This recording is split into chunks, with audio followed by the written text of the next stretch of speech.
Hey everyone! Before we begin today's episode, I would like to remind you guys again to please check out some of my other YouTube channels in the description down below.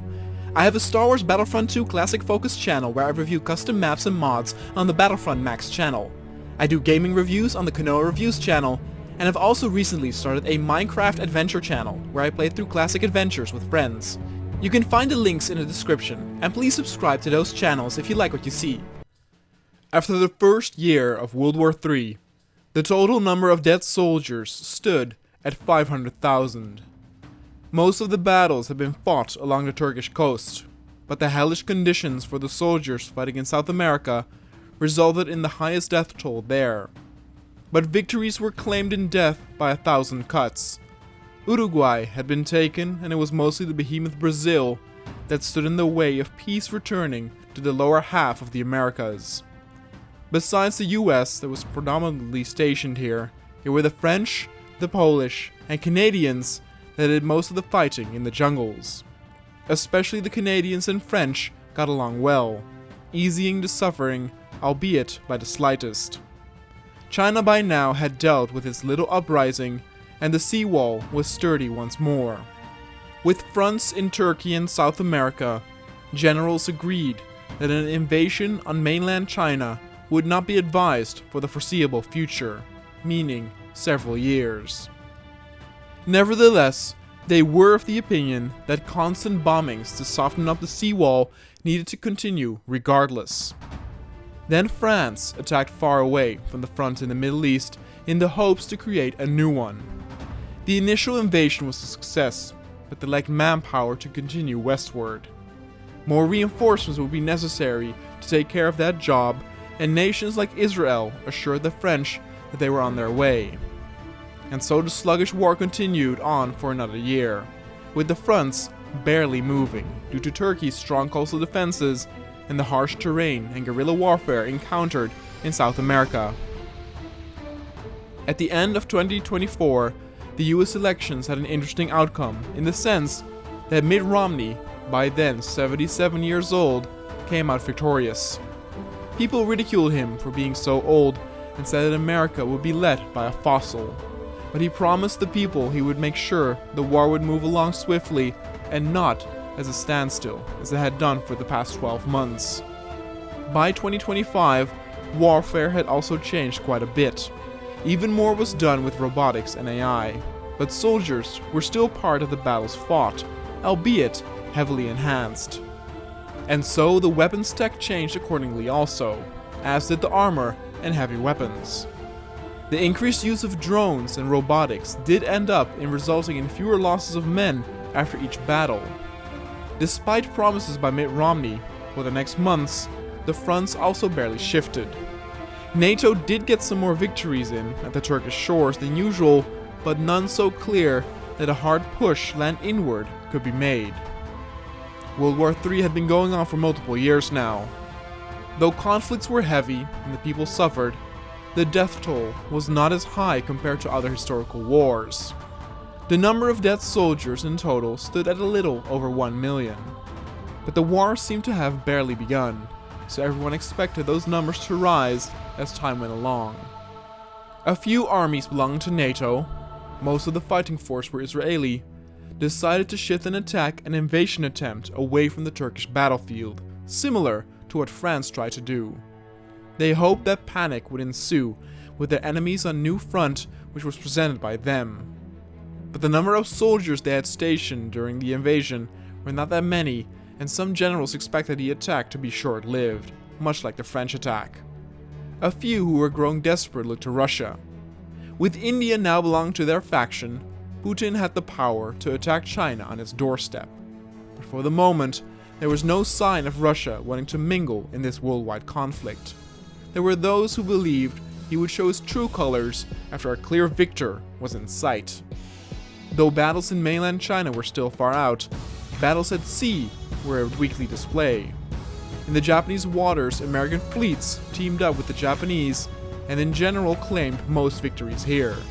Their tech and crew were often battle-hardened and superior, though China did manage to deal some severe wounds here and there with the use of bombers and submarines. The Americans and Turkish had the highest death count. Those fighting for the Turks often saw it as a death sentence when they would be sent out towards the coastal line, and the same feeling grew on those Americans that heard they would be sent out to South America. The Brits by now had managed to conquer more land than before during another invasion attempt. With intel on the number of Turkish casualties, some military higher-ups were of the opinion that the solid coastal defenses were dwindling. It was only a matter of time before the Turkish army would cave in, but until that moment would arrive, they had to continue to take stabs at their armor and endure. With the pressure continuing on Russia's faction and the realization by some that Turkey might lose through sheer exhaustion as time would progress, resulted in the first real setback of the Shanghai Pact in that they lost Vietnam to the Russian faction. Rumors were now that Russia was putting pressure on Myanmar to join as well, surrounding China and its border even more. 2 months after the successful attack by the British, they endured defeat after defeat and were eventually set back towards the coast. Besides just the Turkish, they were fighting other nations' armies as well, and also volunteers from several countries, including Russia and India. Word then came out that Cuba had capitulated.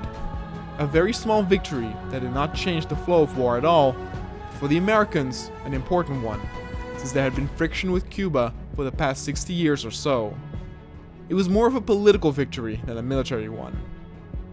As 2025 was coming to a close, the latest weapons tech was distributed amongst soldiers in the hope that this would give them an edge in claiming victory over Turkey. Stories of tragedy continued to come from the Turkish front, including a particular story of a small French army that was cut off and surrounded by enemy forces.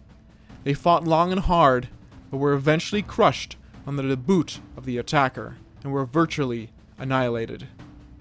By 2026, an attack on mainland China still had not occurred, but there were military higher-ups that were running out of patience with this world war now going into its 4th year. If they were not able to head through the seawall, they would enter via North Korea. With the help of South Korean forces, an attack was launched on the border zone that until now had still been as quiet as the grave. But when the attack was ordered, the skies lit up with artillery and rockets day in, day out. Battles were fought in the countryside, but also in larger cities like Seoul. The death toll of the war stood now close to 2 million. Again, not as high as other conflicts due to the major use of robotics and drones.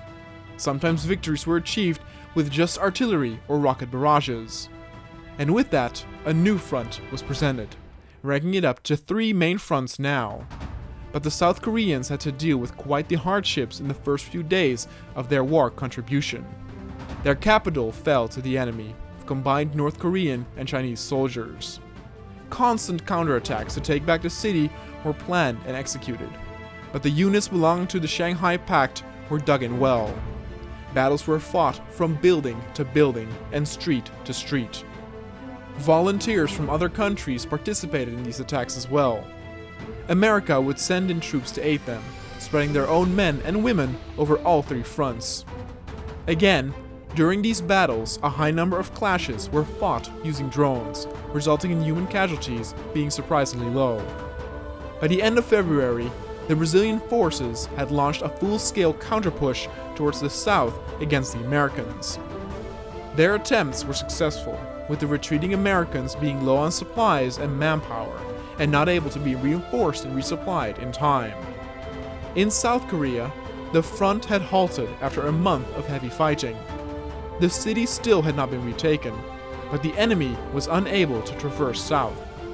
Many of the districts had been destroyed by airstrikes and artillery barrages. But their attempts to retake the important city seemed in vain, with China sending more reinforcements every day. The low number in human casualties by fighting mostly drones showed in the Korean numbers. After a month of war, their death toll did not even reach 2,000. If one were to look at the damage that was done to the city and nearby areas, one would not think of a number so low. But the war still continued in its sluggish pace, including the front at Turkey. Soldiers had given that front the nickname of Limbo, since nothing was ever happening. They watched from the ships or nearby bases and barracks how the Turkish coast was bombarded, but it never resulted in a massive invasion attempt leading to a success. It drew on the morale of many, and there were some who wondered when this war would finally be over.